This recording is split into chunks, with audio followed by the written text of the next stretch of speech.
And the open concept meant that we were not housed in departments. So I had mates and friends all through my time here who taught in other disciplines. And one of my best friends was the chairman of the math department, Dick Fritz, who I shared an office with. And we went to computing conferences together, and the two of us later teamed up to help establish a lot of the computer labs on campus to see that they got bought, and they were used early on largely for word processing kinds of things. And I actually taught in the computer program here. I taught a course in logic programming. So, you know, that was very attractive to me, to meet people outside of English and to get that sort of cross-fertilization. And then in the 70s, one of the things that I did that was probably the most innovative, we had a team teaching situation that involved 3 courses and I think 9 teachers and a class of 90 that met every day for about 2 hours. It was called the Vertical Team, which is an unfortunate name, but it gave credit in Composition 101, Sociology, and Humanities. And instead of teaching 2 topics in our specific disciplines, we taught units that we created. And we created them through a series of meetings. One of the units was Chicago. So for 2 weeks, we looked at the history, the politics, the art, the literature of Chicago. You know, it was an exciting way to teach. It was exciting to teach with people who had different perspectives from different disciplines. And we learned a lot about each other. We were given some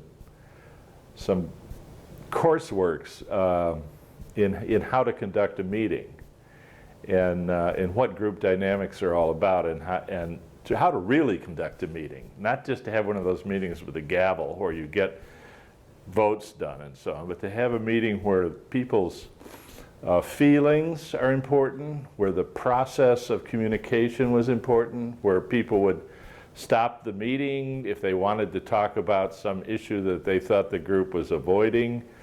That might be something like, I think this group has really gotten frustrated with this. We should take a look at that.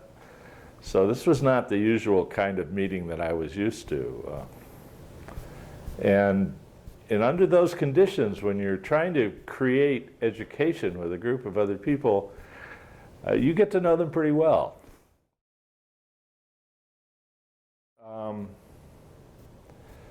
I actually started teaching online in 1997 at DePaul because I wanted to. I'd been on the old bulletin board systems and the early internet, and in 97 the web was new. It was new enough so that the course I taught at DePaul, I actually designed and coded the web pages myself, because that would have been a hobby of mine. Partly fostered by my friend Dick Fritz, the math teacher, who was an expert programmer and had worked at Bell Labs and so on and taught me a lot. So I was over at DePaul doing that, and I was over there because Moraine was resisting, in the person of some of the administration, opening the college up to the internet. There was a scary proposition for some people to let the internet into our campus. How were we ever going to control it? Well, that was not a problem for me. I didn't want to control it. I just wanted to hop on board and use it. So I went over to DePaul and started. And then a few years later, I would say 99 maybe, we had built some computer labs here, and I'm not sure when we had our first online classes, because I think we used Blackboard early on. But my early experience teaching online to Moraine students was not good, was never good, as a matter of fact. And it was very hard to get a third of the students to complete the course, to get them through the course, to get them to stay with it, to do the work. At DePaul, I had returning adult students. Okay, they were motivated, disciplined enough to, you know, to do what needed to be done. They were paying a lot of tuition, you know. And at Moraine, I never really felt that online, for me, was never really successful. And the classes were too big. That was one thing. So I think Moraine got into the online thing, and I think I'm not just picking on Moraine here. I think a lot of places have gotten into online thinking they could reach out to a population they weren't capturing. So there's a whole marketing advertising thing, attitude there, right? Reach out and capture them and educate them more or less and make some money. And it never worked for me with the 18-year-olds. I have really good classes with the older students. The relationships can be quite strong relationships that you can build great relationships with people online, but you have to be there. You know, so did they. So there are economic issues here. Fundamentally, that's what's driving a lot of this now, I think. And doing education well is never economically efficient. To me, that's a given. But we have in the West especially applied a sort of an industrial model to the whole system. And I read a piece recently that explained why that was. Before industrialization in the West, we didn't have mass education. Why not? We didn't need it. We didn't need a literate, educated population of workers. So when we had the Industrial Revolution and we started having factories, what did we need? We needed people who would show up on time, obey the rules, and not make any mistakes. And to me, those are still the fundamental values of American education today, and serious limitations on what we do educationally. And if you're using an industrial model, you also want it to be cost effective. And you talk in terms of product, and you do time and motion studies on your faculty. You know, could you put the chalk down now? Okay, how long was that?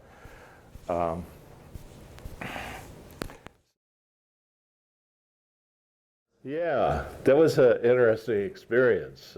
I got invited or asked to teach in the honors program, and I thought that would be fun, and that we could really do some innovative things. And I remember my background in all this innovation, right, and team teaching and creating new courses out of combined disciplines and all. So I thought, wow, this would be cool. I'm the best and the brightest. So I developed what I thought was kind of a challenging lit class, I think it was, and some kind of open-ended activities and things. And I encountered a tremendous resistance from my honors students. And I finally figured out that the way you get to be an honors student is you have a very, very high GPA. And the way you get to have a very high GPA is by not taking any risks. Because we have a system, as I said earlier, that really discourages making mistakes. Mistakes kill you.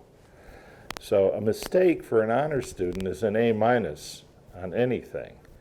And a B is cause for despair. And I was asking them to take risks, intellectual risks. And I was giving them only partially defined assignments and asking them to kind of do what they wanted to do with it. And they didn't know how to deal with that. So when I figured out what was going on, I addressed it. You know, we talked about that, and I tried to make that class a safe place for them to take risks, and that got them started a little bit to open up and try things. But their instinctual reaction to doing school is very conservative, and You know, tell me what to do and I'll do it, and I'll do it perfectly. But it's the factory again, right? Stand here, punch this red button, you know? Unless you don't feel like it, then punch the green one. Wait a minute, how do I, you know? That's what I was saying. I was saying, punch the red button, but if you want to, you can punch this blue one over here. It was like, no, that was intolerable. That was really upsetting to them. So I think the honors program needs, I don't know if it's still true today, I would imagine it is, and I think it needs to be addressed not just in our honors program here, but in our education in general. But maybe that's not realistic. You know, maybe we really do live in a culture where people can't make mistakes without getting clobbered for them. So maybe we should not encourage them to try things. Just play it safe. And then the last thing. That sounds so like me.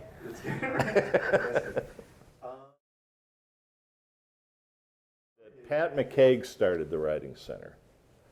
Pat McCaig, you knew Pat McCaig, yeah. And it was originally about here somewhere. It wasn't here because these were classrooms, it was back, in the back part. No, originally it was up front. There was a computer lab up here, and the Writing Center had a bay over here. Yeah, yeah, there was, it's a long time ago. And then Pat did it for a while, and then I did it for quite a while too. And mostly what I did with the Writing Center was hire and train tutors, student tutors. So, and that was fun. I got to know a lot of students pretty well who were, that was interesting to me. It was kind of a hard sell, the Writing Center. It puts another step in the process. You know, you have a paper to write. Instead of, it's due Friday, instead of putting it off till Thursday, you should really do it Wednesday and take it to the Writing Center on Thursday, so then you can revise it and turn it in on Friday. And that's a hard sell. You know. But we did develop a clientele. I think we did some good. I think it's still around. Where is it now? It's over here in A. Over here in A? Space, yeah. Yeah. Great.